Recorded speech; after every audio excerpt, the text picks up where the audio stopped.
صحیح, لیکن سر کراچی والوں کو عموماً اس کی سزا ملنی نہیں چاہیے, برائے نام مینڈیٹ کیوں دیا جاتا ہے, جان لیتے ہیں. اس وقت ہمارے ساتھ موجود ہیں بیرسٹر صاحب. سر ان کی جانب سے جو موقف رہا آپ ملاحظہ کر رہے ہیں, سن رہے ہیں, وہ کہہ رہے ہیں برائے نام مینڈیٹ دیا جاتا ہے, اور ساتھ ساتھ انہوں نے یہ بھی کہا ہے کہ آپ خود چل کر جو ہے وہ آئے ہیں تو وعدے پورے کرنے کو ہم تیار ہیں, لیکن ہمیں اختیار تو دیں نا سر. جی مجھے اظہار الحسن بھائی کا احترام ہے کہ پولیٹیکل ورکر ہے. میں نے کب کہا کہ ہم چل کے ان کے پاس, میں نے تو یہی کہا کہ ہم ہمیشہ کوشش کرتے رہے ہیں کہ ہم ایم کیو ایم کو ساتھ لے کے چلیں, اور ہماری آج بھی کوشش ہے اور ہماری مستقبل میں بھی یہی کوشش ہوگی. جہاں تک دوسری بات رہی کہ مینڈیٹ کسے ملتا ہے کسے نہیں ملتا, اب جو ان کا کراچی کے اوپر ایک کلیم تھا وہ تو ان کے اپنے اتحادی سے ان سے چھین کے لے گئے نا. اب تو مینڈیٹ مل گیا ہے کراچی کا پی ٹی آئی کو, اب تو ان کے پاس بھی وہ جو ایک ڈھول پیٹنے کا سامان تھا وہ نہیں رہا ہے. اس کے باوجود کہ انہوں نے کہا کہ کوئی ڈاکو آ کے لوٹ کے لے گیا, پھر اسی ڈاکو کی قیادت کے اندر ووٹ, انہوں نے کہا نا ڈاکو لوٹ کے لے گیا, ڈاکہ ڈلا ان کے ووٹوں کے اوپر, اور اسی ڈاکو کی قیادت میں یہ چند وزارتیں لے کے بیٹھے ہوئے ہیں. دیکھیں بات یہ ہے کہ اگر آپ نے اتنے اچھے اچھے کام کراچی میں کیے تھے تو کراچی کیوں نہیں سنورا, کراچی کیوں بہتر نہیں ہوا؟ آپ کو اتنے وسائل چلیں, ہماری حکومتوں نے, آپ نے کہہ دیا جمہوری حکومتیں تو آپ کو کبھی بھی میرے خیال میں آپ نے کہہ دیا کہ اچھا نہیں ہمارے ساتھ کرتی تھی. میں نہیں سمجھتا کہ ایم کیو ایم والے بارگیننگ کے اندر اتنے کمزور کبھی رہے ہیں کہ یہ سینٹ کے چیئرمین کے لیے, پریزیڈنٹ کے لیے, پرائم منسٹر کے لیے ووٹ دے دیتے ہوں اور اپنے حصے کی ساری چیزیں نہ لیتے ہوں. وہ یہ حصے سے زیادہ ہی لینے والے لوگ ہیں, کم والے نہیں ہیں. لیکن یہ بھی تو بتائیں کہ مشرف کے دور پہ عنایات بڑی تھی ان کے اوپر, بڑی عنایات ہوں, تو کیا کراچی کتنا خوبصورت ہو گیا, کتنا بہتر ہو گیا؟ اس کے اندر کیا پانی کا مسئلہ وفاق نے حل کر دیا؟ اس کے باقی سارے مسئلے حل ہو گئے؟ کیا وہاں پہ لوگوں کو روزگار مل گیا؟ وہ تو ڈکٹیٹر کا دور تھا نا, اس میں تو کوئی مشکلات نہیں تھی, کوئی چیزیں بانٹنی نہیں تھی. تو میں آج بھی کہتا ہوں اظہار الحسن بھائی کو کہ میرے خیال سے آج کل یہ جو انہوں نے تھوڑی سی ڈائریکشن دوبارہ چینج کی ہوئی ہے اور فورسز کی طرف, پولیٹیکل فورسز کی طرف آئیں. ڈائریکشن چینج کے لیے بیرسٹر صاحب ساتھ ہی موجود رہے گا. آغا صاحب بھی ہمارے ساتھ چونکہ اسٹوڈیو سے موجود ہیں, تھوڑا سا ختم کرنے دیں بات کو پلیز. میں کہہ رہا ہوں کہ اگر ہم لوگ سندھ کے جتنے لوگ ہیں پولیٹیکل فورسز ہیں وہ اکٹھے ہوں اور وفاق سے اپنا حصہ لیں اور پھر سندھ کے لوگوں کی خدمت کریں, اور ہم اس میں ایم کیو ایم کے ساتھ ہیں, ہم ان سے نہ کبھی لڑے ہیں نہ لڑنا چاہتے ہیں. جب یہ پولیٹیکل فورس بنتے ہیں ہم ان کے ساتھ ہوتے ہیں. جب یہ خراب تھے اب تو خود انہوں نے وہ جو دہشت گردی کی فورس تھی اس سے انہوں نے اظہار برات کر دیا اور ان سے منہ موڑ لیا, تو اب تو ہماری ان سے لڑائی ہی کوئی نہیں.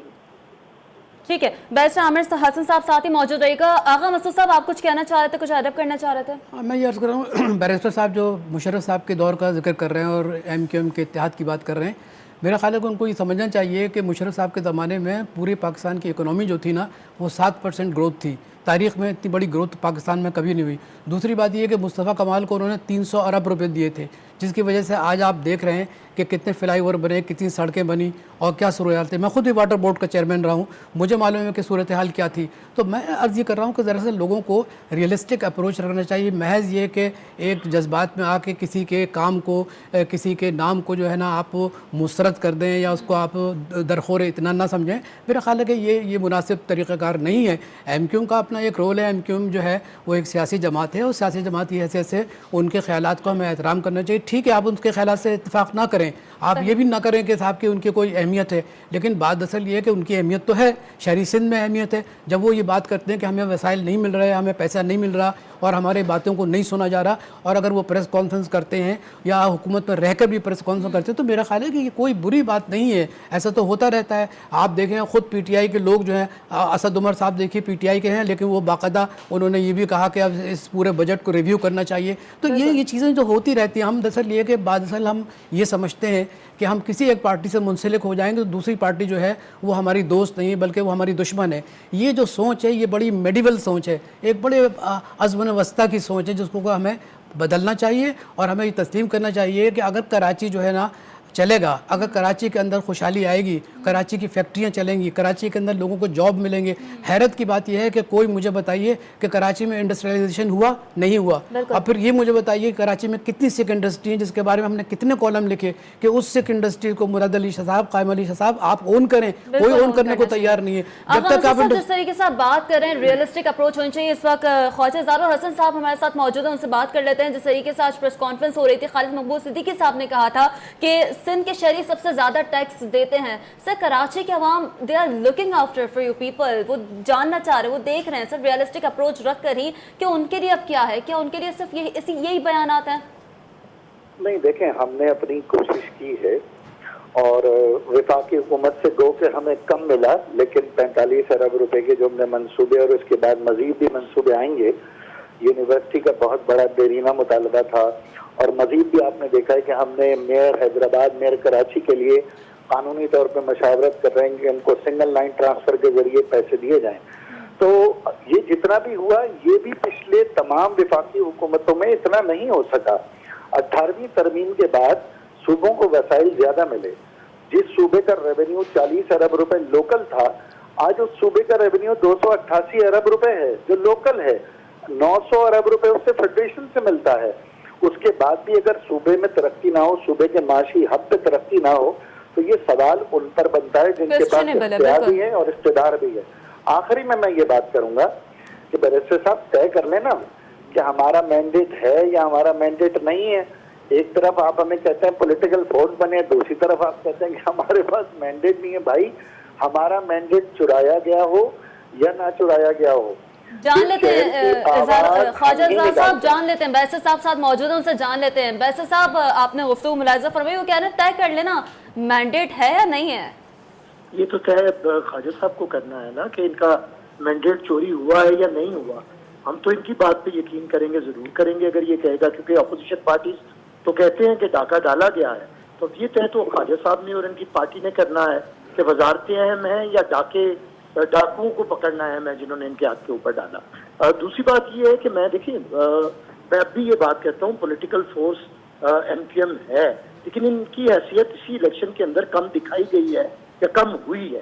اب یہ بھی فیصلہ انہوں نے کرنا ہے, تو میں نے اسی کے تحت بات کیا. لیکن ان کی اگر حیثیت کم بھی ہوئی ہے تو اس سے ان کے پولیٹیکل فورس ہونے پہ تو کوئی شک نہیں رہا.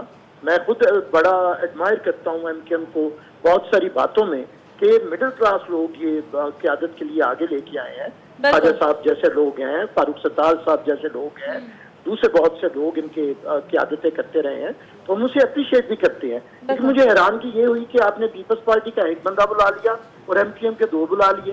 خواجہ صاحب کا تو ہے تو یہی کہ وہ تجزیہ نگار ہیں, لیکن انہوں نے جس طرح فرمایا, میں نے ساری تعریف کی گفتگو کے اندر کوئی ایک سخت لفظ ایم کیو ایم کے بارے میں نہیں کہا, اور یہ بھی نہیں کہا کہ وہ پولیٹیکل فورس نہیں ہے. حسن صاحب آپ کے وقت کا فائدہ اٹھاتے ہوئے ایک چھوٹے سا سوال ہے, وہ جاننا چاہوں گی آپ سے.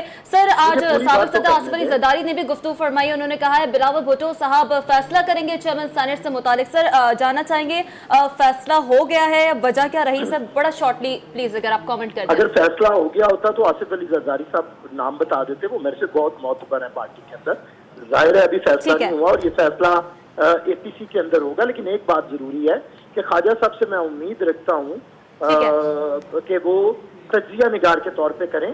میں نے کوئی ایسا لفظ استعمال نہیں کیا. ٹھیک ہے سر, بہت شکریہ. ہمارے ساتھ موجود تھے بیرسٹر عامر حسن صاحب, اور ساتھ ساتھ خواجہ زار حسن صاحب ہمارے ساتھ موجود تھے, اور ساتھ ساتھ سینئر تجزیہ کار آغا مسعود صاحب نے بھی آج کے پورے پوائنٹ کیا تھا. آپ تینوں حضرات کا بہت بہت شکریہ. ناظرین, پروگرام کا وقت یہاں ختم ہوتا ہے, مجھے دیجیے گا اجازت. اپنا رکھیے گا بہت سارا خیال. اللہ حافظ.